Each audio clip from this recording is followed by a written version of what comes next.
आज का प्रातः क्लास है 14 अक्टूबर 1965। रिकॉर्ड चला है ओम नमो शिवाय। अभी भक्त लोग जब ओम नमो शिवाय कहेंगे तो शिव के लिंग और शिव के मंदिर को याद करेंगे।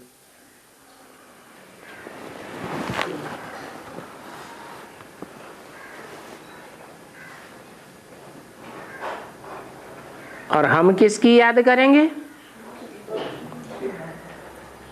जब रिकॉर्ड चलता है ओम नमो शिवाय तो हम किसको याद करेंगे? वो तो जड़ शिवलिंग को याद करते हैं या तो मंदिर को याद करते हैं। और हम हैं, हम चैतन्य में याद करते हैं।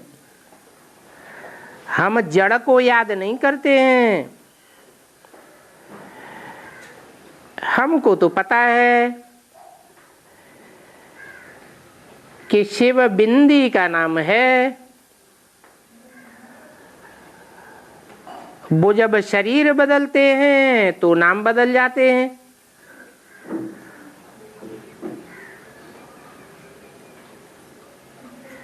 तो ज्ञान सुनाने के लिए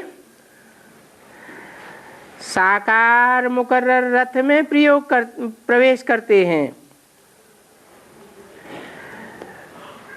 भक्त नमः जाकर नमः कहकर जाकर पूजेंगे।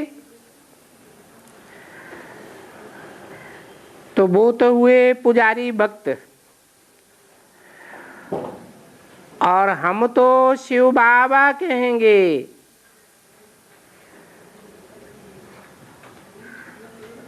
बाबा साकार और निराकार के मेल को कहा जाता है।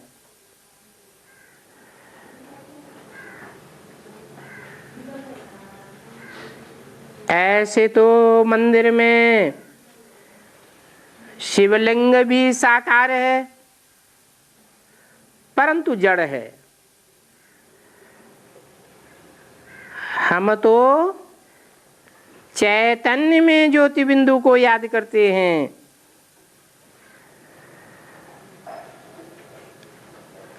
कहा जाता है तुम माता पिता हम बालक तेरे।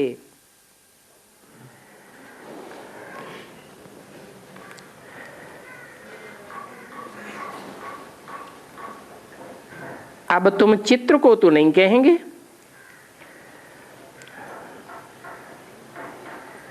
चित्र तो यादगार है चरित्र की।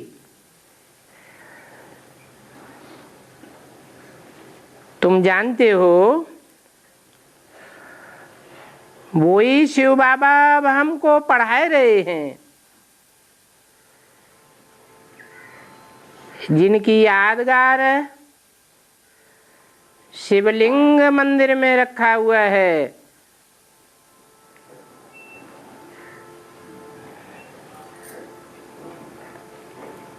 तो देखो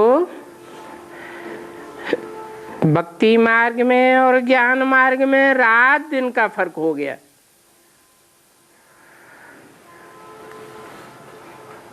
वो जड़ को याद करते हैं और तुम चैतन्य को याद करते हो। परंतु इन बातों का दुनिया वालों को पता नहीं है।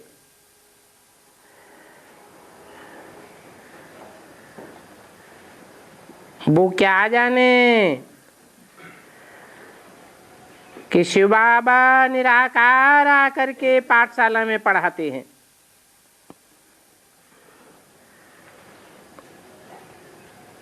क्या पढ़ाते हैं? सहज राजयोग और ज्ञान। जैसे क्राइस्ट का पुस्तक बाइबल।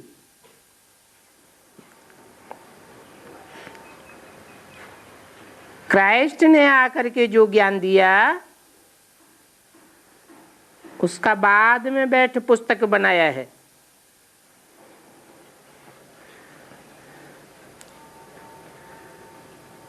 वास्तव में तुम्हारा सच्चा शिव पुराण गीता है।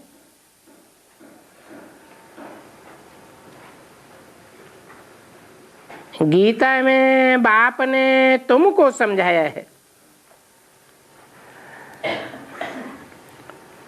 तो तुमको फिर औरों को समझाना है। और शिव बाबा ने क्या समझाया है? शिव बाबा का जन्म भी मनाते हैं ना,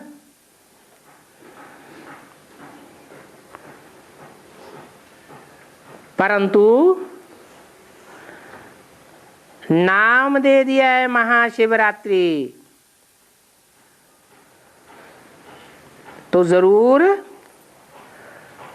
घोर अज्ञान की अंधकार की रात्रि में आते होंगे।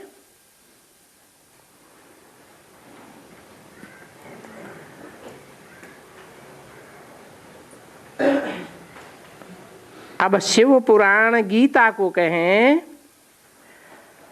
बस शिव पुराण को कहें, वो शिव पुराण तो मनुष्यों ने बनाया है।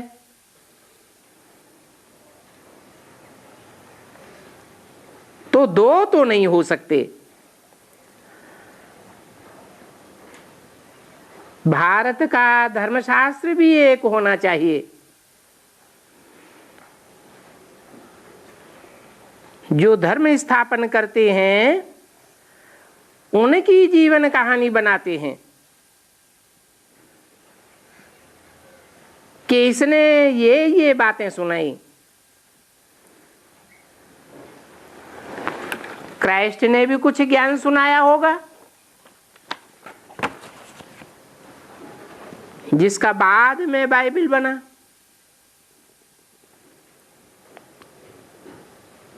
तो उस पुराण में तो बहुत कथाएं हैं।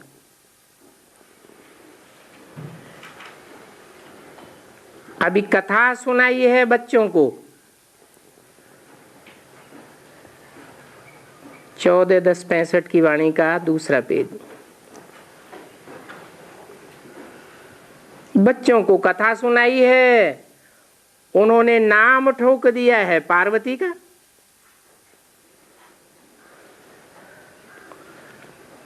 अब उसमें ये तो दिखाया नहीं है कि पवित्रता की प्रतिज्ञा कराई और मनमना भव का अक्षर भी शिव पुराण में नहीं है। तो ये शिव पुराण शास्त्र ही अलग है, और ये तो है तुम्हारी श्रीमद् भगवत गीता।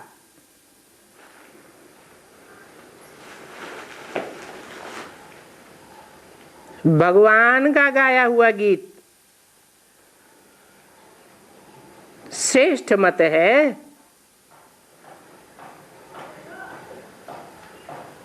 तो भगवान तो एक सिद्ध करना है।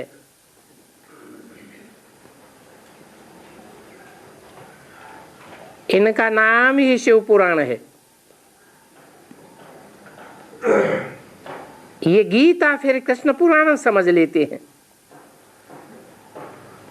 वास्तव में पतित पावन कृष्ण तो है नहीं,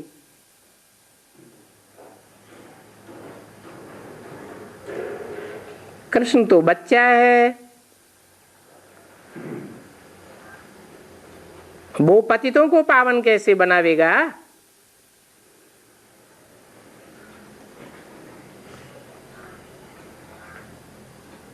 शिव ही पतित पावन है।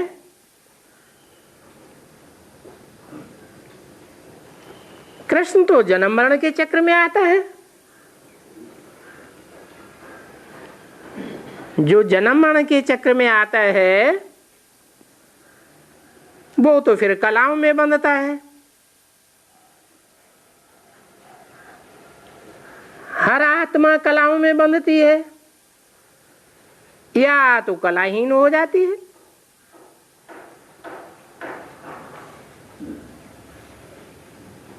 तो कृष्ण पतित पावन नहीं हो सकता। शिव ही पतित पावन है। भारत का धर्मशास्त्र गीता है, शिव पुराण को तो सब नहीं मानेंगे।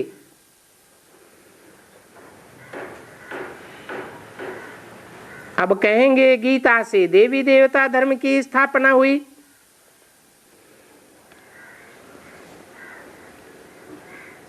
वो स्थापना तो शिव ही कर सकता है।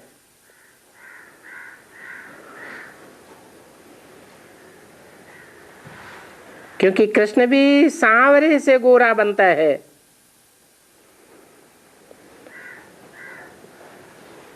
बनाने वाला तो चाहिए ना।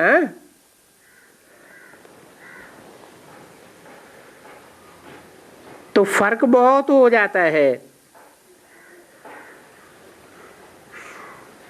जो समझाया जाता है बच्चों को, जो बच्चे समझते हैं, उनका फर्ज है जा करके अलौकिक कर्तव्य करें। खुशी होनी चाहिए। अथाह खजाना मिलता है तो दूसरों को भी दान देना है। और बाप का परिचय देना तो बहुत सहज है। भक्त भगवान को याद करते हैं, भगवान ही आकर के भक्ति का फल देते हैं। और फल कौन सा देते हैं? भगवान तो जीवन मुक्ति ही देंगे। कहा जाता है सर्व का सद्गति दाता, परंतु कृष्ण को तो सारी दुनिया नहीं मानती। कृष्ण को सद्गति दाता नहीं कहा जाता, परमपिता परमात्मा को ही कहेंगे। और तुम जानते हो कि परमात्मा तो निराकार है, कृष्ण तो साकार है। उनको परमात्मा नहीं कह सकते। परंतु लोग साकार और निराकार के अर्थ को भी नहीं जानते।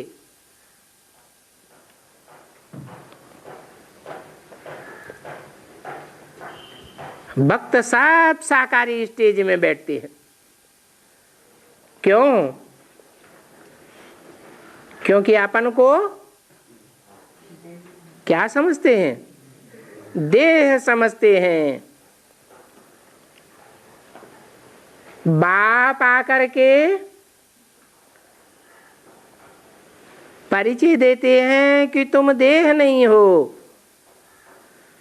तुम आत्मा हो। ये परिचय बाप ही दे सकते हैं, क्योंकि वो तो जन्म मरण के चक्र में ना आने के कारण साकार बनता ही नहीं। तो कृष्ण साकार को परमात्मा नहीं कह सकते। कृष्ण सभी आत्माओं का बाप नहीं बन सकता। कृष्ण को तो सिर्फ भारतवासी ही मानते हैं, दूसरे धर्म के लोग तो नहीं मानते। तो सब आत्माओं का बाप परमपिता परमात्मा ही गाया हुआ है। बच्चों को अच्छी रीति परिचय मालूम है तो दूसरों को भी बाप का परिचय देना चाहिए।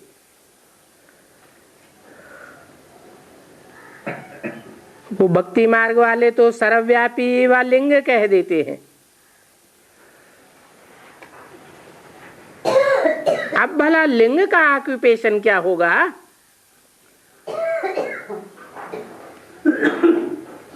परमपिता परमात्मा की तो महिमा है ज्ञान का सागर। तो जरूर ज्ञान सुनाते होंगे ना।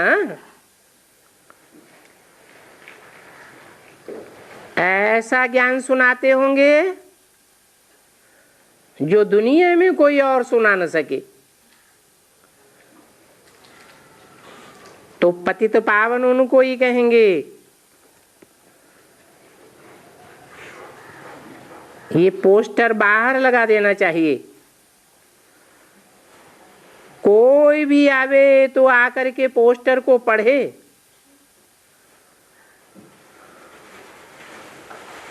सर्विस का शौक होना चाहिए ना। जो धनवान लोग होते हैं वो दान करते हैं। तुम तो बड़े से बड़े धनवान हो और बेहद के ज्ञान रत्नों के धनवान हो, तो कोई कोई को तो दान करने का बहुत शौक होता है। दिल्ली की तरफ एक मोदी सेठ है। वो रोज सवेरे को बैठ गरीबों को दान करता है। उनका पहला धंधा ये है, औरों को दान करना। उनका है विनाशी धन का दान।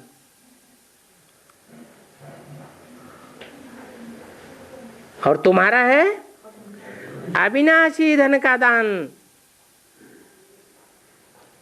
ये अविनाशी ज्ञान रतन है ना। अविनाशी कैसे हैं? ये ज्ञान सतयुग त्रेता में रहेगा क्या है? नहीं रहेगा। फिर अविनाशी कहाँ हुआ? अविनाशी इसलिए है कि इस ज्ञान का सार मैं आत्मा हूं, ये सतयुग त्रेता में हर आत्मा की बुद्धि में रहता है। तो सतयुग त्रेता में भी अविनाशी है। और यहां के ज्ञान की प्रारब्ध है।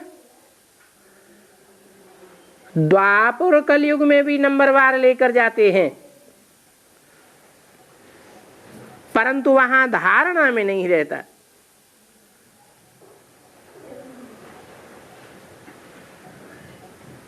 औरों से प्रभावित तो हो जाते हैं।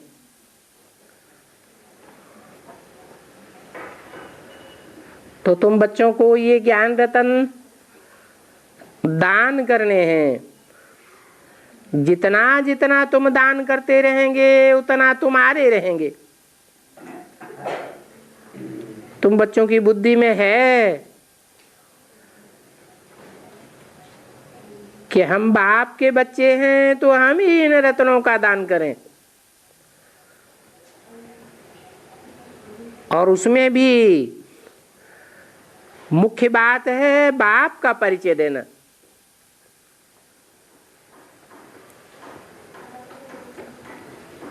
परिचय देने के लिए ये लक्ष्मी नारायण का मंदिर सबसे अच्छा है। क्यों अच्छा है?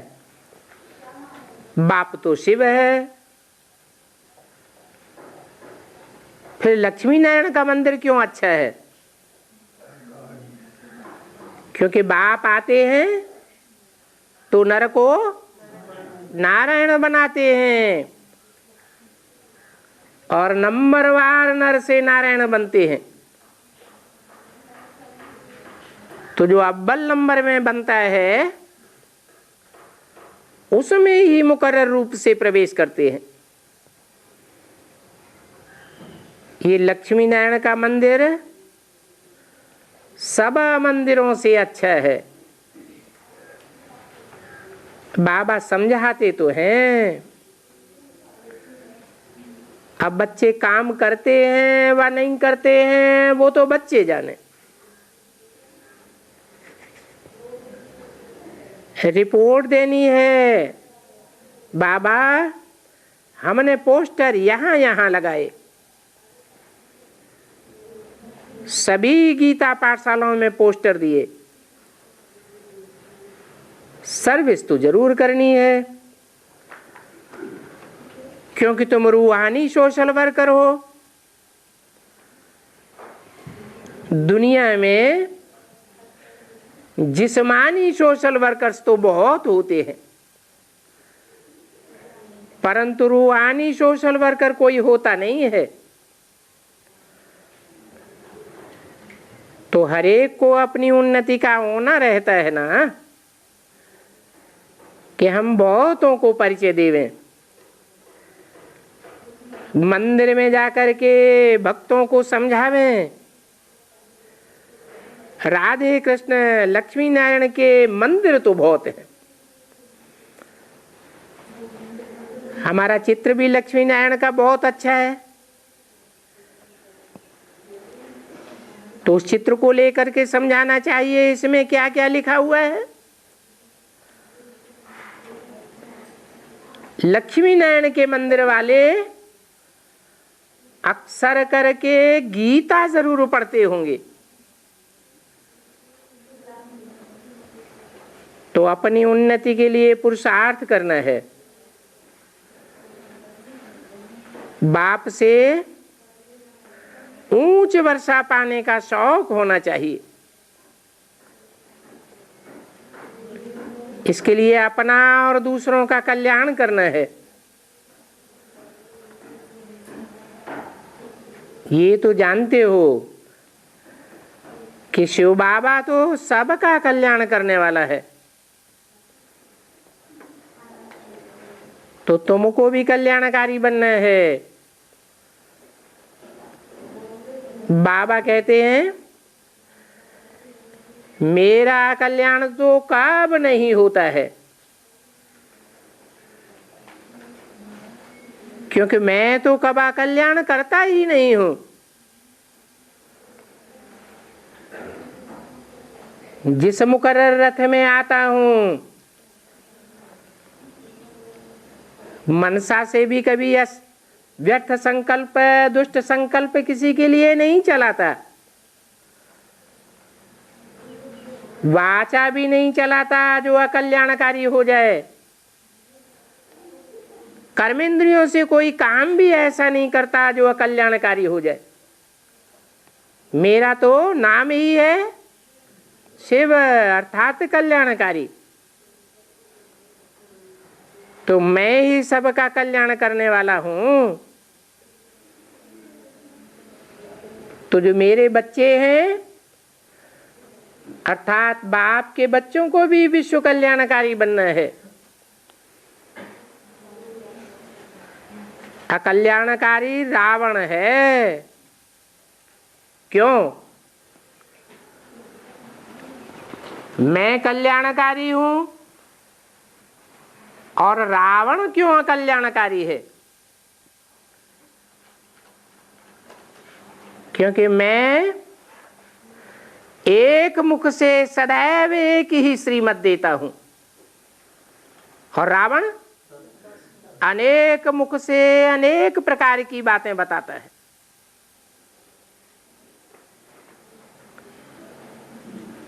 ये बात तुम बच्चे ही जानते हो, मनुष्य ये बात नहीं जानते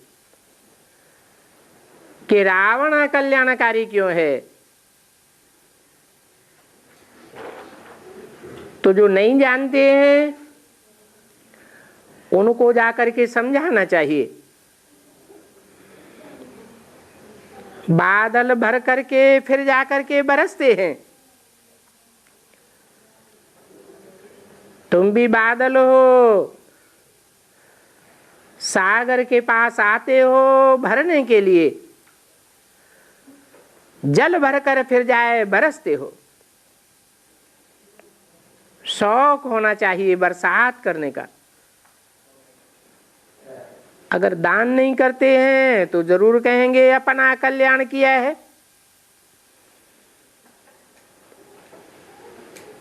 तब औरों का भी नहीं कर सकते। सुनते हैं फिर धंधे पर गए, और थक करके खलास हो गए। दान नहीं देते हैं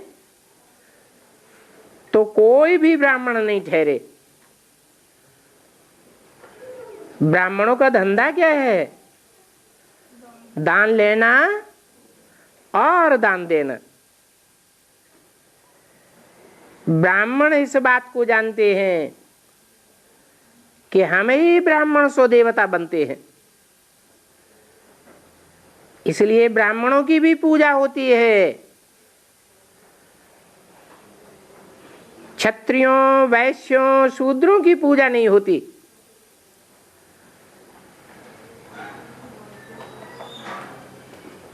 तो औरों को भी देवता बनाना है। हर एक को अपनी दिल से बात करनी है कि मैं क्यों न सबका कल्याण करूं। अगर औरों को देवता नहीं बनावे तो फिर वो ब्राह्मण कैसे ठहरा? शिव बाबा का तो कोई कल्याण नहीं करते हैं। क्यों नहीं करते हैं? हैं? शिव बाबा का कोई कल्याण क्यों नहीं करते हैं? अरे, शिव बाबा का कभी अकल्याण होता ही नहीं। कोई समझते हैं कि हम दान देकर शिव बाबा का कल्याण करते हैं।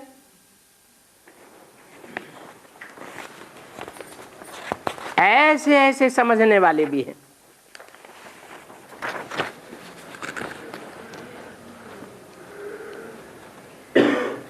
बाबा कहते हैं मैं तो हूं ही सदा कल्याणकारी।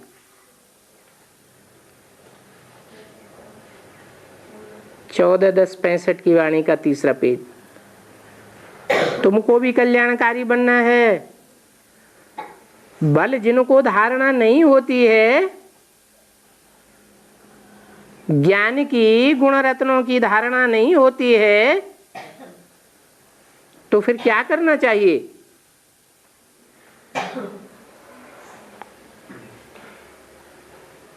उनके लिए स्थूल सर्विस बहुत है। कोई न कोई स्थूल सर्विस में लगे रहें। यहां वही बच्चे आते हैं जिनकी सर्विस की हुई है। तो सब सेंटर्स में बच्चों को दिल से पूछना है कि हमने सारा दिन में कितनों का कल्याण किया। यहां आते तो बहुत हैं, बाकी आने वालों में थोड़े हैं जो सर्विस में लगे रहते हैं। बाकी तो यहां से गए तो धंधे आदि में लग जाते हैं। समझते हैं गृहस्थ में रहते पवित्र बनना है, परंतु धन का दान भी तो करना है ना। तो अपनी दिल से पूछना है, हम कोई का कल्याण नहीं करेंगे तो फिर हम क्या पद पावेंगे। बहुत ऐसी बच्चियां हैं जो औरों का कल्याण करके पंडा बन करके आती है। उन पंडा बन करके आने वालों में भी नंबरवार हैं। कोई तो 3rd क्लास हैं, कोई को 2nd क्लास, कोई को 1st क्लास में रखेंगे। तो अपना कल्याण तो करना चाहिए ना। जिनको अपने कल्याण का ही नहीं है वो फिर क्या पद पावेंगे। बहुत ऐसे सेंटर्स हैं जिनमें कई बच्चे सर्विस ही नहीं करते हैं।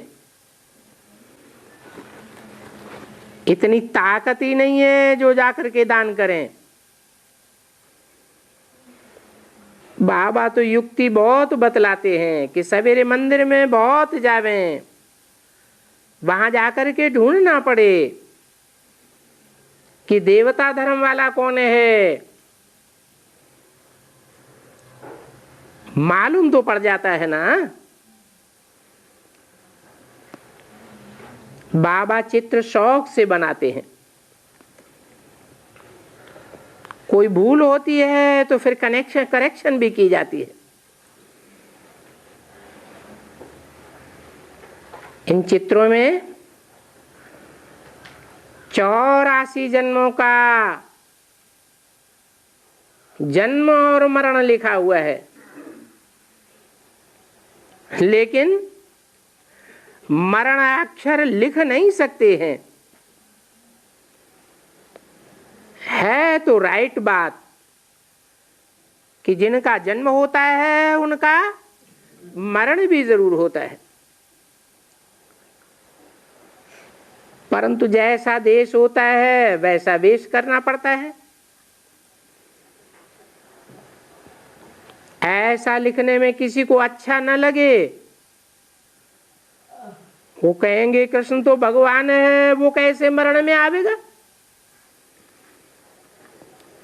अरे कृष्ण की आत्मा तो गर्भ से पैदा होती है, तो जरूर जन्म लेकर के मरती भी होगी। शिव बाबा का तो जन्म ही अलौकिक है, वो तो प्रवेश करते हैं और मनुष्य आत्माओं की तरह प्रवेश नहीं करते हैं। उनका प्रवेश भी दिव्य है। कैसे?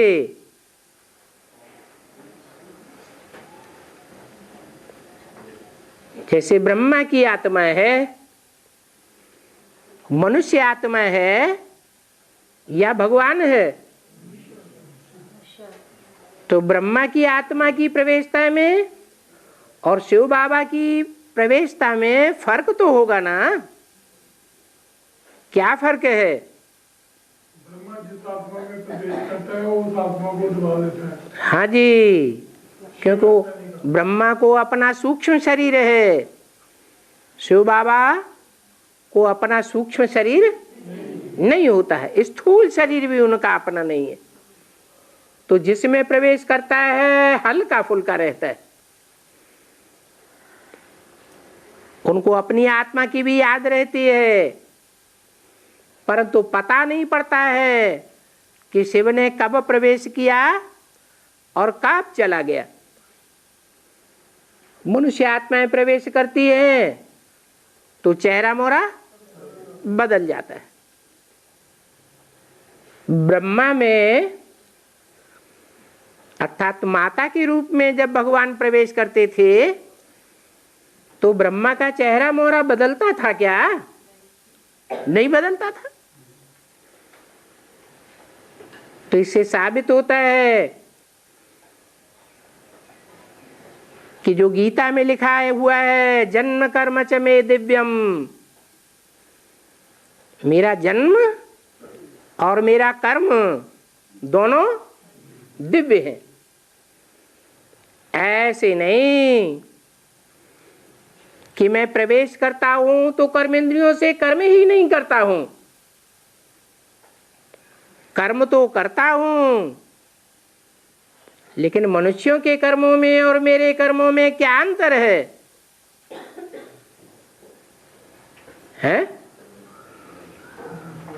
मनुष्यों के कर्म लौकिक हैं, लौकिक फल देने वाले हैं, और मेरे कर्म अलौकिक हैं। जिस शरीर में आए हैं उस शरीर को भी छोड़ते तो है ना। खुद आत्मा ही आकर के प्रवेश करती है, तो आत्मा कह सकती है मैं इस शरीर में आया हूं। तो बाप कहते हैं मैं इसमें आया हूं। वो तो छोटे शरीर में जाकर के आत्मा प्रवेश करती है गर्भ में, और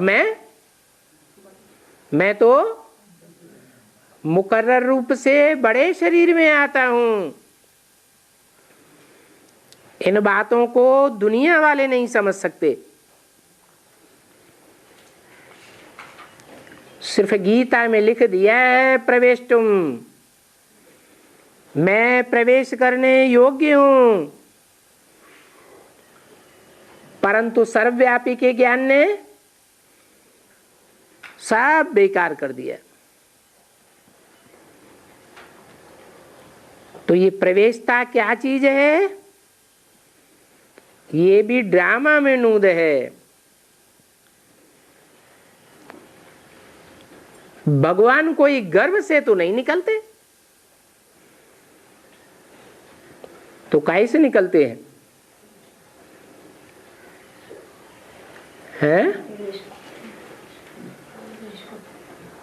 ये ज्ञान गर्भ की बात है। जैसे लौकिक में आत्मा प्रवेश करती है तो जन्म कहा जाता है क्या? प्रवेश करने को तो जन्म नहीं कहा जाता। ऐसे ही 1936 में मैं जन्म लेता हूं या सिर्फ प्रवेश करता हूं? सिर्फ प्रवेश होता है। जन्म तो तब कहा जाए जब बच्चा बाहर आवे, सबको पता चल जाता है कि बच्चे का जन्म हुआ। धीरे धीरे पता लगता है या सारी दुनिया को एक साथ पता लग जाता है। ऐसे ही बाप का प्रत्यक्षता वर्ष मनाया गया। नंबरवार जो पुरुषार्थी ब्राह्मण हैं, ज्ञान के चात्रक हैं, उनकी बुद्धि में बैठता जाता है कि बाप आया हुआ है। तो ये प्रवेशता क्या चीज है? ये भी ड्रामा में नूद है। बाकी ऐसे नहीं कि कोई गर्भ से निकलते हैं। गर्भ भी पहले छोटा होता है, फिर बड़ा होता है। ये भी ज्ञान गर्भ है। पहले विस्तार इतना नहीं होता है ज्ञान का, बाद में विस्तार होता जाता है।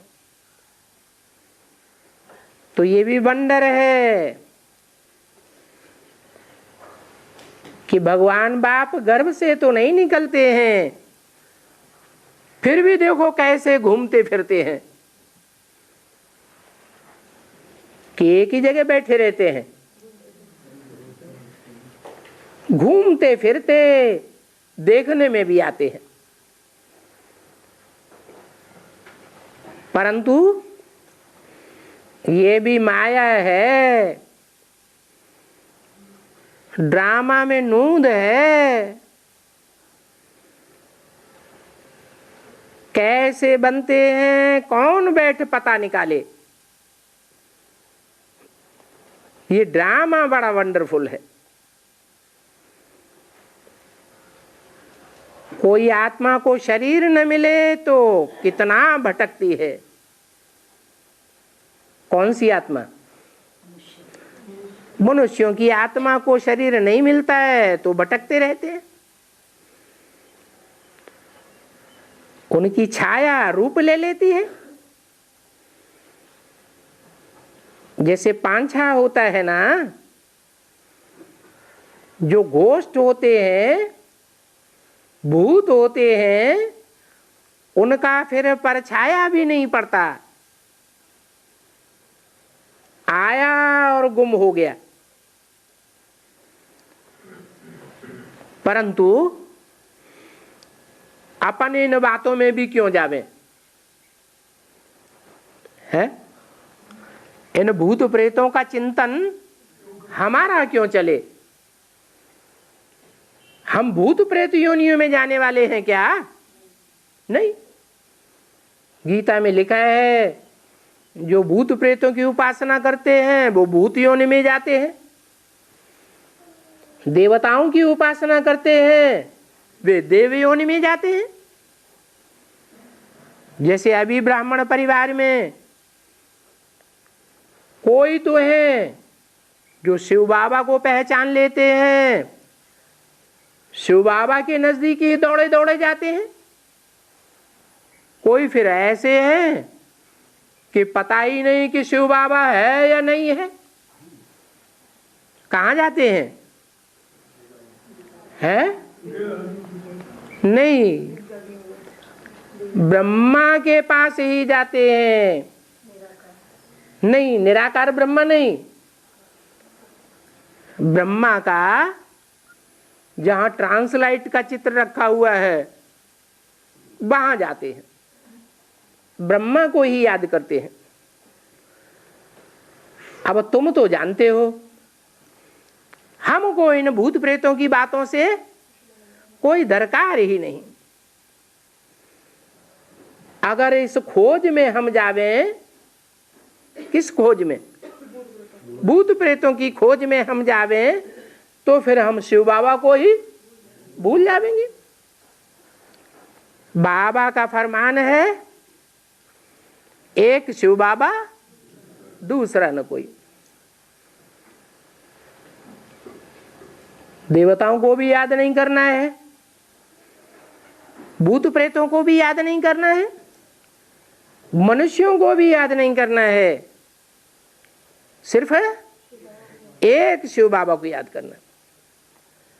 अपनी देह और अपनी देह के साथ साथ सांप की देह को भूलना है, क्योंकि सांप से प्यारा है एक शिव बाबा। बाप भी कहते हैं और कोई बात में न जाकर सिर्फ एक शिव बाबा को याद करो। हमारी याद की ही यात्रा है और मन मना भव का अर्थ ही ये है। तो तुम्हारे जन्म जन्मांतर के सारे पाप कर्म भस्म हो जाएंगे। मैं ही पतित पावन हूं जो तुमको लेने आया हूं।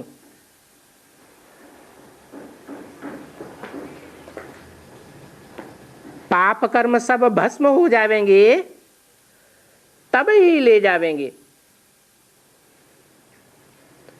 निराकार ही आत्माओं को ले जावेगा ना, तो निराकार आत्माओं को ले जावेगा या जो आत्माएं साकारी स्टेज में होंगी उनको ले जावेगा? निराकार आवेंगे तो निराकार को ही ले जावेंगे। परंतु कृष्ण तो ऐसे नहीं कह सकता। क्यों नहीं कह सकता? कि कृष्ण तो साकार है। ब्राह्मणों की दुनिया में भी ब्रह्मा के जितने भी चित्र हैं, ब्रह्मा ही तो आखिरी जन्म में ब्रह्मा कहा जाता है, पहले जन्म में कृष्ण है। तो कृष्ण की आत्मा तो ऐसे नहीं कह सकती कि मैं साकार हूं। कोई फोटो ऐसा है कृष्ण के आखिरी जन्म का जो निराकारी स्टेज का हो? एक भी फोटो इब्राहिम, क्राइस्ट, बुद्ध, नानक की तरह निराकारी स्टेज वाला नहीं मिलेगा। तो कृष्ण उर्फ ब्रह्मा तो नहीं कह सकता कि मैं निराकारी हूं।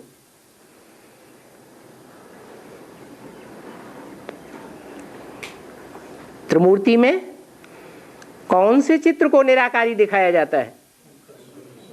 सिर्फ शंकर के चित्र को निराकारी दिखाते हैं। विष्णु भी साकारी है या निराकारी है? वो भी साकारी है, तो उनको भी देवता कहेंगे, भगवान नहीं कहेंगे। कृष्ण को गाइड नहीं कह सकते कि वो सारी दुनिया का गाइड है। इसलिए शिव बाबा ने जो साक्षात्कार के चित्र बनवाए हैं 4, उनमें गाइड का कोई रूप दिखाया गया है? कौन सा? झाड़ के चित्र में ऊपर शंकर को बैठाया है। जिनको बैठाया है उनके नाक आंख कान दिखाए गए हैं क्या? है? नहीं, वो तो निराकारी स्टेज है। साकार इंद्रियों का जैसे कि उनको भान ही नहीं। आंखें होते हुए भी जैसे कि नहीं है, और कान होते हुए भी जैसे कि कोई ग्लानि की बात नहीं सुनते। गैन तो है कलंकी अवतार, परंतु क्या उनकी आत्मा को कलंक लगते हैं? हैं? आत्मा को कोई कलंक नहीं लगते। तो गाइड कृष्ण नहीं हो सकता, शिव बाबा ही गाइड है। गाइड साकार भी होगा स्टेज में या प्रैक्टिकल में भी होगा? प्रैक्टिकल में भी साकार होना चाहिए, परंतु निराकारी स्टेज वाला। तो कहेंगे निराकारी ही गाइड है। अगर साकार गाइड हो तो साकारी दुनिया में ले जावेगा या निराकारी दुनिया में ले जावेगा? साकारी दुनिया में ले जावेगा। वो बाप तो सब आत्माओं को ले जाते हैं।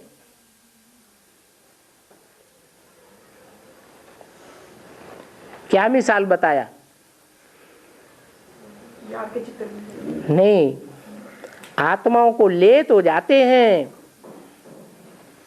लेकिन मच्छरों सदृश ले जाते हैं। जैसे कि मच्छरों की कोई वैल्यू होती है? हैं? नहीं होती। पट से मार देते हैं। बुद्धि में ये भी नहीं आता कि हमने हत्या की।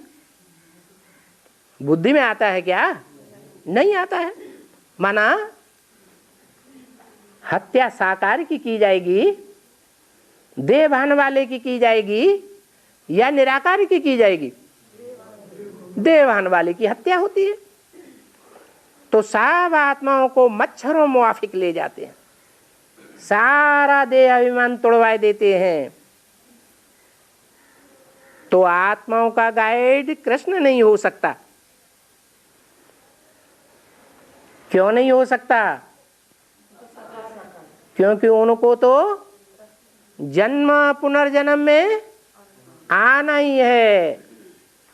मैं तो ऐसे में प्रवेश करता हूं जो इसी जीवन में जन्म मरण के चक्र से न्यारा हो जाए।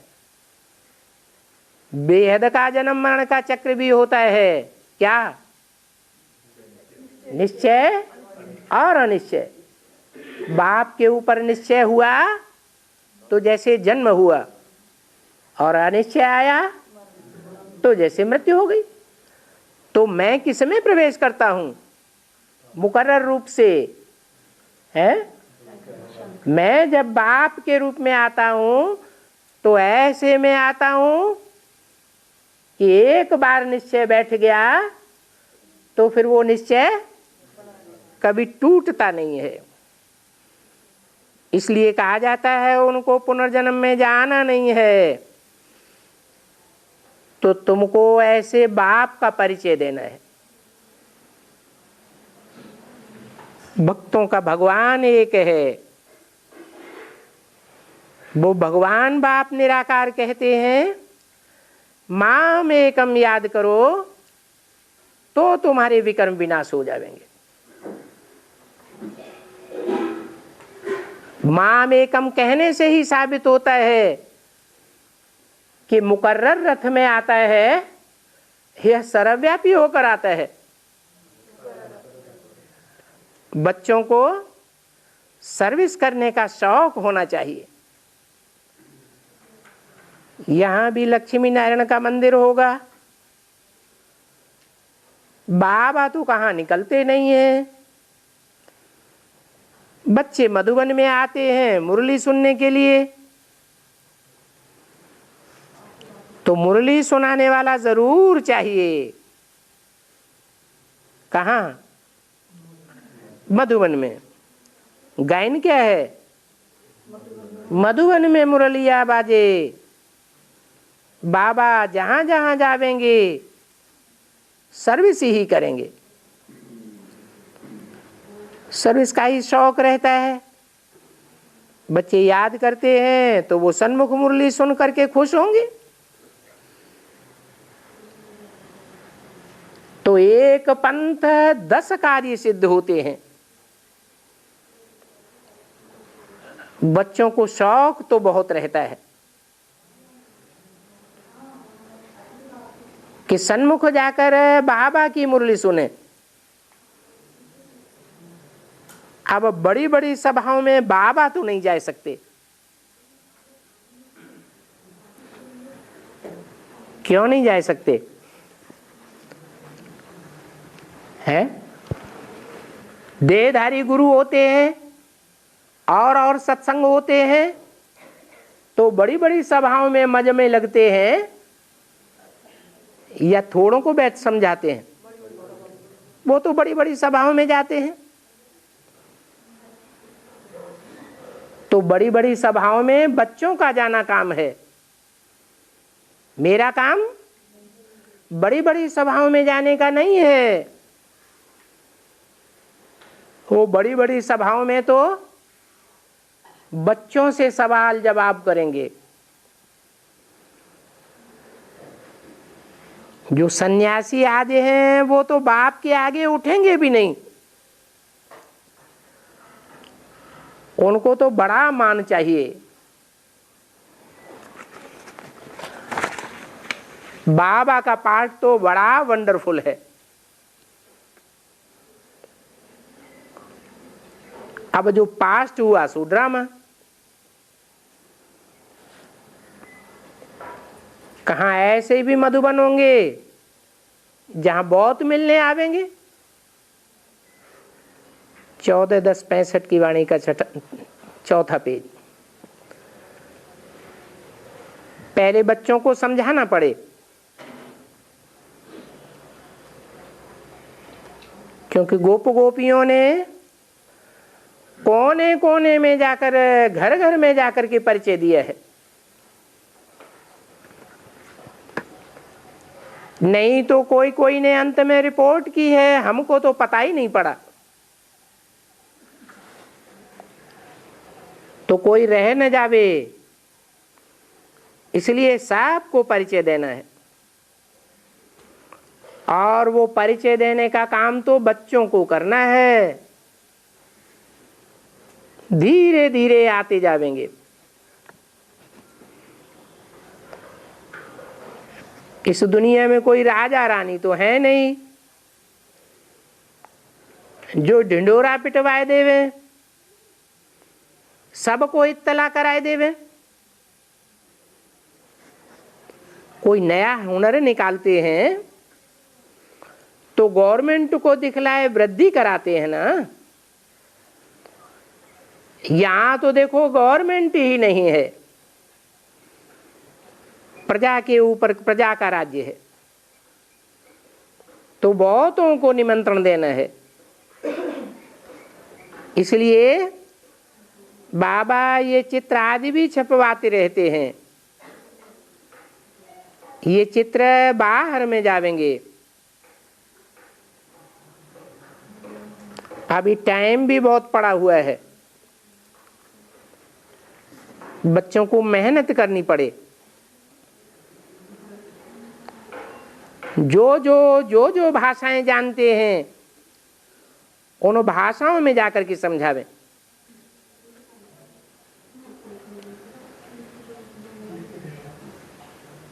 अनेक प्रकार की भाषाएं हैं। तो बाबा तो राय देते हैं कि बच्चों को बहुत भाषाएं सीखनी चाहिए और सब भाषाओं में परिचय छपाना चाहिए।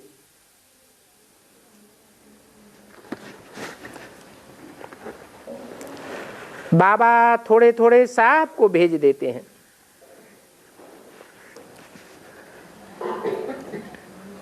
लिथो में तो कॉपी किया जाता है, परंतु कोई छपावे वो बुद्धि में नहीं है। तो बच्चों की बेहद की बुद्धि चाहिए। ऐसे भी नहीं है कि बाबा से आकर के पूछें कि बाबा हम नौकरी छोड़ें, नौकरी भी छोड़ करके बैठ जाएं और फिर सर्विस भी ना कर सके तो फिर और भी माया खावेगी, आत्मा के ऊपर और भी बोझा चढ़ जाएगा। इस ईश्वरीय सेवा में तो बहुत स्वभाव मीठा होना चाहिए, क्योंकि बच्चों में क्रोध तो बहुत है। समझाते समझाते आंखें ही दिखाने लग पड़ते हैं। फिर बाबा के पास रिपोर्ट आती है कि बाबा के बच्चों में भी क्रोध है। अच्छे अच्छे बच्चे बाबा को लिखते हैं हमारी किसी से बनती नहीं है, परंतु बच्चों के मुख से ये अक्षर निकलना नहीं चाहिए कि हमारी किसी से बनती नहीं है, इसलिए हम इनसे बात ही नहीं करेंगे। किसी से बात न करना, किसी को आंख उठाकर देखना भी नहीं, इससे क्या जाहिर होता है? हैं? इससे तो देहभान जाहिर होता है। बच्चों में देह अहंकार व क्रोध है तो बहुतों का नुकसान करते रहते हैं और फिर रिजल्ट क्या होता है कि सेंटर्स ही टूट फूट पड़ते हैं। बाप को कितना बच्चों का ख्याल रहता है, सब बच्चों के ऊपर नजर रखनी होती है। मम्मा बच्ची थी फिर भी मां कहलाती थी, उम्र के लिहाज से तो बच्ची थी ना, उनको भी फुरना रहता था। अभी तो सारा मदार बाबा के ऊपर आकर पड़ा है। बल मम्मा अभी भी जानती है, सर्विस तो करती रहती है ना, ध्यान में भी कहां न कहां माया प्रवेश हो जाती है। कोई में मम्मा पधारी, कोई में शिव आया, फिर कई संशय बुद्धि बन पड़ते हैं।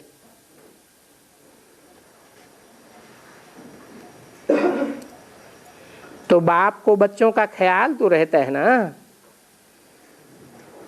कितना विघ्न पड़ते हैं। आज बच्चा बनता है कल बदल जाता है तो फिर विघ्न पड़ जाता है। विकार के ऊपर कितना झगड़ा होता है। बहुत आकर पूछते रहते हैं इस संस्था की इतनी ग्लानि क्यों है।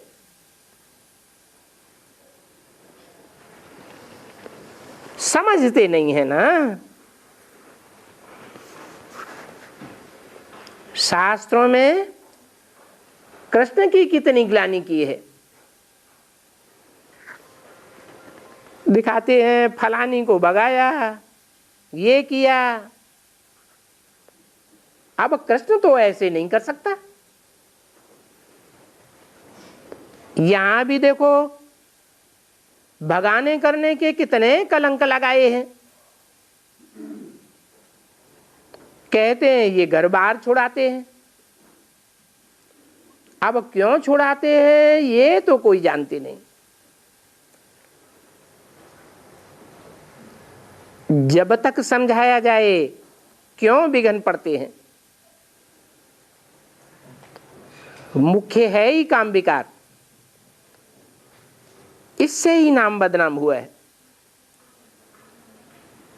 और ये तो वंडरफुल बाप है। ब्रह्मा द्वारा ही ब्राह्मण रचे जाते हैं। तो पहले पहले शिव बाबा का परिचय देना है। इनसे वर्षा मिलता है। परंतु माया ऐसी है, तकदीर में नहीं है तो भूल जाते हैं। कितने माया के विघ्न पड़ते हैं। कोई को धारणा नहीं होती है, ये भी विघ्न है। क्यों नहीं इतनी सहज सर्विस कर सकते हैं। भगवान बाप तो मिला है ना, कुछ नहीं कर सकते हो तो उस अलफ बाप को ही याद करो।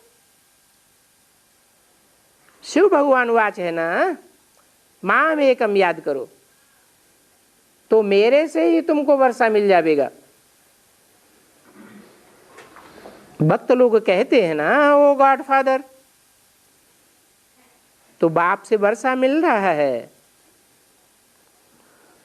कुछ न कुछ सर्विस का शौक होना चाहिए, नहीं तो अपना ऊंचा पद कर नहीं सकेंगे। सर्विस तो दुनिया में बहुत है, परंतु माया का रोला भी बहुत लगता है। फिर बाप का नाम भी गुम और नॉलेज भी गुम कर देते हैं। तो बच्चों को पहचान देनी पड़े। हमको बाप का हुक्म मिला हुआ है दूसरों को निमंत्रण देने का। ऐसा कहने से कोई क्रोध नहीं करेंगे। ये पोस्टर छपे हुए हैं सर्विस करने के लिए। पोस्टर कोई रखने के लिए नहीं बने हैं।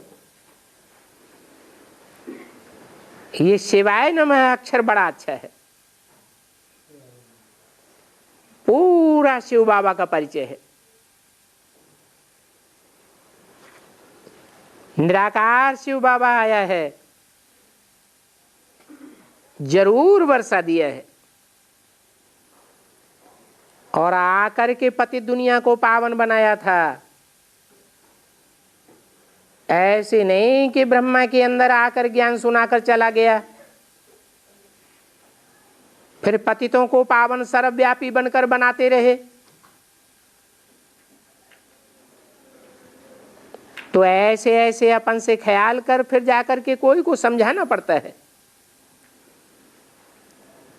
शिव के यादगार मंदिर भी बहुत हैं। वहां गुप्त वेश में जाकर के बोलना चाहिए, ये मंदिर में अंदर जो शिव बैठा हुआ है ये कौन है, इसकी पूजा क्यों करते हैं। शिव तो निराकार को कहा जाता है। ये लिंग निराकार है या साकार है। लिंग को क्या कहेंगे हैं? वो तो बड़ा रूप है ना। बड़ा रूप साकार का होता है, अति सूक्ष्म रूप निराकार का होता है। तो ये जो मंदिर में शिवलिंग रखा हुआ है, इसने क्या किया?